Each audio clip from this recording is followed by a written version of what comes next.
Alors, qu'y a-t-il dans cette Constitution? Il y a plusieurs choses qu'il faut ici exprimer à cette tribune, parce que c'est peut-être la seule fois où ça sera fait. La seule fois. La première chose qu'il y a dans cette Constitution, c'est une relation nouvelle entre l'Union européenne et les États. C'est l'article 1.5. Il ne vous aura pas échappé, monsieur le ministre, et ça doit vous chagriner, que dans la Constitution de M. Giscard d'Estaing, le mot souveraineté a disparu. Il est remplacé par le mot identité. Or, ça n'est pas du tout la même chose. On connaît dans l'histoire des hommes et des nations, des peuples, qui ont perdu leur souveraineté, mais qui ont su garder leur identité. Mais quand vous avez perdu votre souveraineté, naturellement, vous êtes condamné à vivre avec votre identité, comme on vit la liberté avec un samizdat sous le manteau. Je cite, « L'Union respecte l'identité nationale de ses États membres. » Quand j'ai fait cette remarque à M. Giscard d'Estaing dans un débat sur France 3, il me dit « Alors ?» Je dis « Ça change tout. » Le texte ne dit pas « L'Union respecte la souveraineté nationale. » Non, c'est fini la souveraineté. Deuxième élément clé, la supériorité juridique du droit européen sur les droits nationaux. C'est l'article 1.10. Je dis bien la supériorité juridique de tout le droit européen sur les droits nationaux. Alors vous me direz, ah mais c'était déjà le cas, la jurisprudence. Oui, mais là c'est solennel, et dans le temps ça portait sur des domaines techniques, alors que là ça porte sur tout, et sur des choses capitales, la sécurité, l'immigration, l'économie, etc., etc.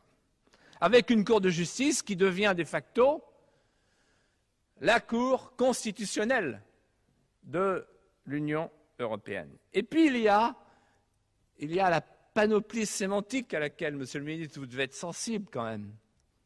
Le mot loi, monsieur Giscard d'Estaing le voulait, ce mot. Ici, il y a des lois. Là-bas, il y aura des lois. Ici, les lois que nous voterons, nous, les coupeurs de citron de la République, enfin, les coupeurs de citron de l'Union européenne, ce seront des lois secondes, des lois d'application. Et les lois là-bas, leurs lois à eux, édictées par la Commission, avec son monopole d'initiative, seront les lois de l'Europe, avec l'autorité du mot. On prend les gens pour des gogos, il faut leur dire, il faut oser leur dire. Et puis, ministre des Affaires étrangères, tiens, ministre, ça y est. Alors, il y avait un hymne, maintenant il y a des lois, il y a la citoyenneté européenne, il y a des ministres, ça y est, il y a le premier, ministre des Affaires européennes. Donc, il y a la panoplie sémantique qui va bien au-delà du changement de terminologie. On est là dans la portée symbolique.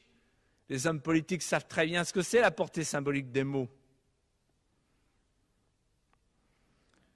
Ensuite, l'intégration de la Charte des droits fondamentaux dans la Constitution européenne. Apparemment, aucun intérêt. Tout le monde s'en fiche. Et pourtant, ça va permettre, par exemple, aux Basques et aux Corses d'aller se faire reconnaître des droits là-bas, à la Cour de justice transformée en Cour constitutionnelle, tout simplement parce que les États seront dépouillés de leur mission première qui consiste à assurer la protection des droits et des libertés de leurs ressortissants. La personnalité juridique de l'Union européenne. Alors là, monsieur le ministre, je tombe de l'armoire. Je ne peux pas penser une seconde que vous acceptiez les conséquences de ce qu'on dit dans les couloirs de Bruxelles. On dit dans les couloirs de Bruxelles que c'est fait pour permettre à l'Union européenne de chipper, de subtiliser, de conquérir le siège de membre permanent du Conseil de sécurité de la France. Puisque, en fait, l'Union européenne aura la personnalité juridique, elle deviendra un acteur international à part entière, elle agira, elle négociera non plus au nom des États, mais en son nom propre, et donc, tout naturellement, un petit coup d'épaule, et on prend la place de la France ou de l'Angleterre. C'est au choix. mais probablement que la France se dévouera, parce que la différence entre la France et l'Angleterre, c'est que les Anglais défendent l'Europe. Quand il s'agit de défendre l'Angleterre, la France défend la France en défendant l'Europe. C'est le contraire.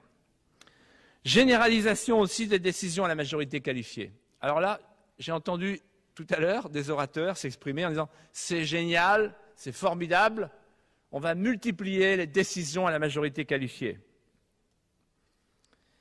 D'ailleurs, la Commission est affublée de la phrase suivante « elle incarne l'intérêt général européen ». Ça y est, c'est un gouvernement européen, nous y sommes. Quant au Conseil des ministres, il est transformé en institution supranationale. Qu'est-ce que ça veut dire la généralisation de la majorité qualifiée? Ça veut dire que demain, le veto, c'est l'exception. La majorité, ce sera la règle. Ça veut dire qu'entre la Commission et le Conseil, il n'y a plus de différence. Ce sont deux fédéralismes. Commission avec le monopole d'initiative, Conseil avec la majorité. À partir du moment où le Conseil est fondé sur le principe de la majorité, nous sommes dans le fédéralisme. Le Conseil n'est plus l'organe de représentation des nations et des souverainetés. Enfin, un dernier point, la Constitution impose la mise sous tutelle des politiques étrangères nationales au profit d'une politique étrangère unique.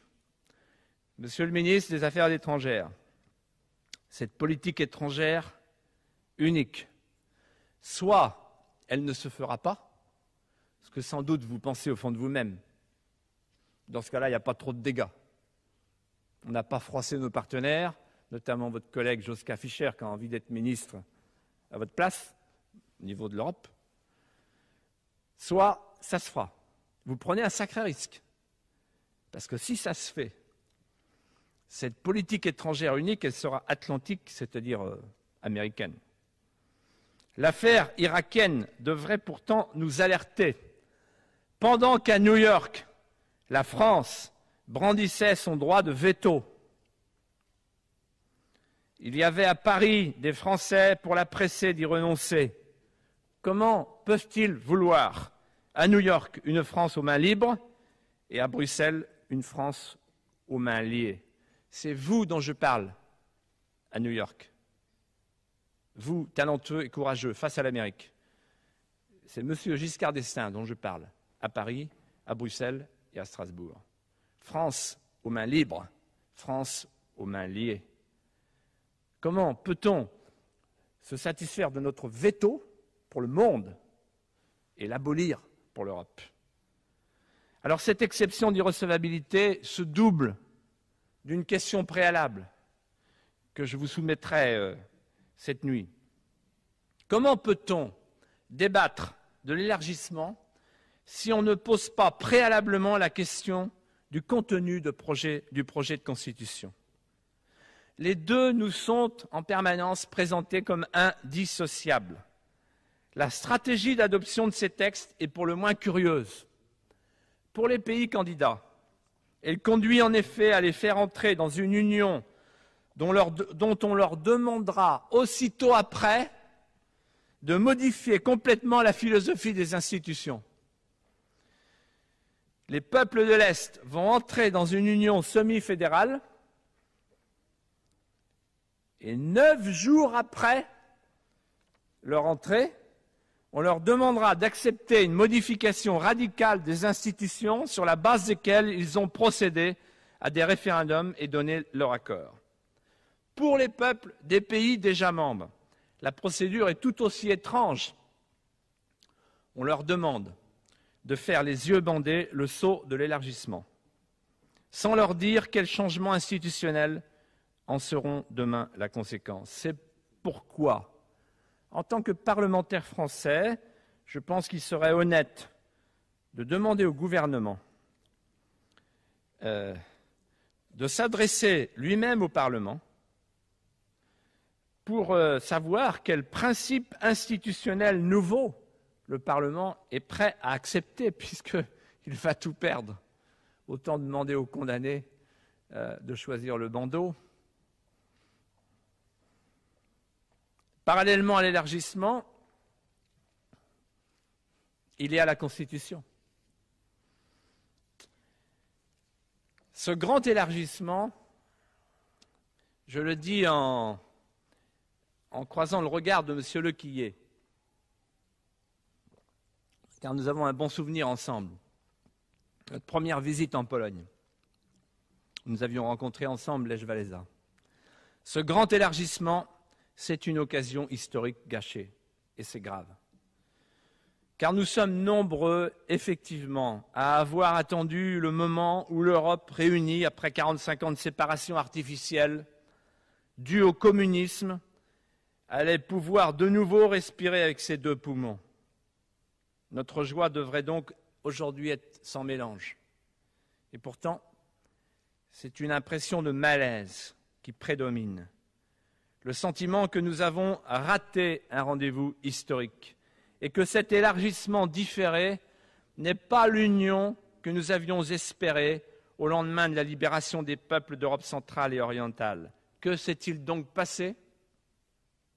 Il s'est passé que le grand élargissement aurait dû être une réunification, les mots ont un sens, et que cette réunification a été transformée en un rendez-vous manqué, ou plutôt une suite de rendez-vous manqués. L'euphorie des retrouvailles ne débouche sur aucun projet politique novateur pour l'Europe. Rappelons-nous pourtant l'immédiate après 1989, l'euphorie des retrouvailles, l'immense élan de sympathie qui s'empare de nos populations à la suite de la libération des peuples d'Europe centrale et orientale de l'idéologie communiste. Chacun arbore le pins de Solidarność. Aujourd'hui, c'est l'euro qu'arboraient beaucoup de parlementaires. Ce n'est pas le même pins. Chacun a conscience, à ce moment-là, que Walesa, Havel, Landsbergis et tous ceux dont ils incarnent le destin viennent d'écrire une grande page de notre histoire commune, une page dans laquelle nous nous reconnaissons. Et pourtant, cet enthousiasme populaire, aucun dirigeant ouest-européen, et notamment français, faute de vision historique, ne saura le capitaliser à temps et le transformer en un projet politique novateur pour l'Europe qui vient de se retrouver. S'enchaînent alors les rendez-vous manqués. Je citais tout à l'heure François Mitterrand, et maintenant que je vois un représentant du Parti socialiste, je le recite. Voilà. M. Mitterrand a déclaré que les pays d'Europe qui viennent de se libérer ne sauraient rejoindre l'Union européenne, je cite, avant des décennies. Quel dommage. Il présente d'ailleurs à Prague un projet de confédération qui n'est en fait qu'une Europe de seconde classe et un faux-nez destiné à préserver la mise en place du super-État à l'Ouest.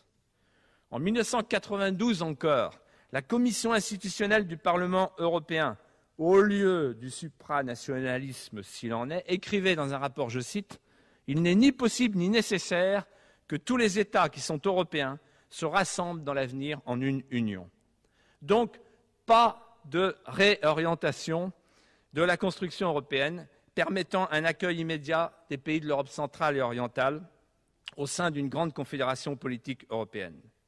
L'élargissement aurait dû être l'occasion d'une réorientation fondamentale de l'Union européenne dans le sens d'une flexibilité devenue indispensable pour répondre à la diversité de ses membres. L'accueil des nouveaux membres au sein d'une grande confédération politique européenne aurait dû être immédiat. Mais au lieu de définir cette nouvelle Europe en s'appuyant sur l'expérience qu'ils venaient de vivre, on leur a imposé à ces pays qui sortaient de prison un parcours du combattant avec les fameuses 80 000 pages de l'acquis communautaire dont se vantait tout à l'heure M. Charette. Ah, c'est beau, c'est intelligent. 80 000 pages, on aurait pu même 180 000 pendant qu'on y est. Est-ce que c'est ça, l'Europe politique qu'on veut construire? On aurait dû penser en termes de coopération intergouvernementale et leur rendre cette coopération accessible d'entrée. Faute d'avoir su engager à temps cette orientation fondamentale, c'est l'OTAN qui va tenir lieu de projet politique. Alors le 1er mai 2004 ne sera pas, pour les nouveaux membres, la grande fête de la réunification du continent qu'elle aurait dû être. mais une admission intéressée, chèrement acquise, âprement marchandée, tardive et consentie, comme à regret par Bruxelles. Ce qui aurait dû être un projet politique fondé sur les aspirations et les valeurs des peuples sortant du communisme devient un processus technocratique et comptable d'extension vers l'Est des normes économiques et juridiques de Bruxelles. Et d'ailleurs, c'est si vrai qu'il y a un désenchantement que la France elle-même, si j'ai bien compris, et l'Allemagne envisagent de reformer un couple à part, de refaire chambre à part. On le lit tous les jours dans la presse. Peut-être est-ce vrai, peut-être est-ce faux, mais au moment même où on nous parle de la réunification, l'Allemagne et la France repartent ensemble. Méfiez-vous d'ailleurs de ce couple, parce que c'est l'Allemagne qui portera la culotte. Et elle sera de fabrication américaine, malgré tout.